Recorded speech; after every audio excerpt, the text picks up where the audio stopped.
ఇక్కడ కనిపిస్తున్నది బూత్ బంగ్లా అనుకుంటున్నారా? అయితే మీరు పప్పులో కాలేసినట్లే. అది రామగుండం మున్సిపల్ కార్పొరేషన్కు చెందిన స్లాటర్ హౌస్.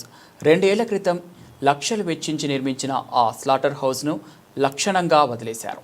అసలు ఇక్కడ స్లాటర్ హౌస్ ఉన్నదన్న విషయాన్ని కూడా మున్సిపల్ అధికారులు మర్చిపోయారు. ఇక ఆకతాయిలు, మందుబాబులు ఆ స్లాటర్ హౌస్ను తమకు అడ్డాగా మార్చుకున్నారు. చీకటి పడితే చాలు అక్కడ అసాంఘిక కార్యకలాపాలు తగ్గడం లేదు. ఈ విషయం పక్కన పెడితే లక్షల ప్రచారధనంతో నిర్మించిన ఆ స్లాటర్ హౌస్ ప్రారంభించక ముందే దొంగలు పడ్డారు. విలువైన ఇనుప కిటికీలు, తలుపులు గడ్డపారలతో తవ్వి ఎత్తుకెళ్లారు.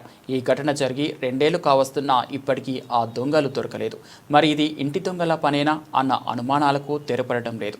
అక్కడే కుక్కలకు కుటుంబ నియంత్రణ ఆపరేషన్ కోసం నిర్మించిన యానిమల్ బర్త్ కంట్రోల్ గదులను కూడా నిరుపయోగంగా వదిలేశారు.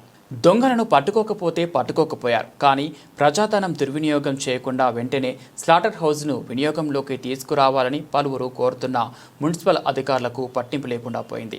ఈ స్లాటర్కు ఎప్పుడు మోక్షం కలుగుతుందో వేచి చూడాల్సిన అవసరం ఏర్పడింది.